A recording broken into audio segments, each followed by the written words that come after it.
Researchers at UNMC take part in a study helping infants withdrawing from opioids. The Child Health Research Institute was one of 26 sites for the study, which was just published in the New England Journal of Medicine. And joining us live to talk about the study and its findings, one of the researchers and the executive director of CHRI, Dr. Ann Anderson Berry. Thanks for being here. Thanks for having me today. Doctor, let's start with why is it so critical to find a standard of care for these infants who are born with an opioid exposure? Yeah, these infants are at high risk for medical complications and even death if they aren't treated appropriately.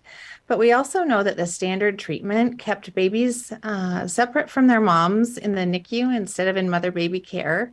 And it also had the potential to expose babies to long courses of postnatal opioids, which we believe is not good for babies' brain development. So we were looking for a better way to treat babies and make sure that the family unit was center in the care of these infants. That makes sense. How many babies have this issue, doctor? And what does opioid withdrawal look like for a little baby?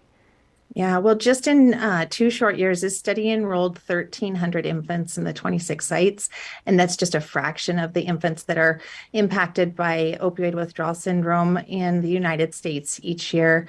And the symptoms can be very mild, like poor feeding and diarrhea, or they can be very profound, like respiratory problems with breathing, even seizures, electrolyte abnormalities that cause really dangerous medical conditions, and poor sleep, poor feeding, weight loss. So they can be very profound if they're not treated appropriately. Why is this number so high? Well, we have an opioid epidemic in our country, and many people think about the opioid epidemic impacting adults, but adults have children, women have children every day, and they have impact of their infants in utero. And it doesn't even have to be opioid misuse disorder.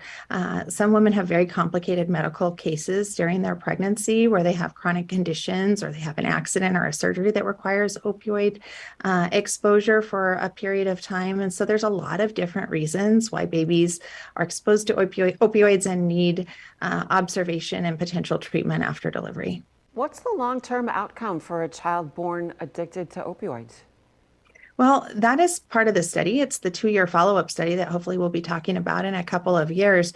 We're going to follow the study participants, the ones that were in the intervention arm had less postnatal opioid exposure and shorter hospital stays. And so we're hoping that their neurodevelopmental outcomes will be significantly improved from the delayed neurodevelopmental outcomes that opioid babies can be at risk for.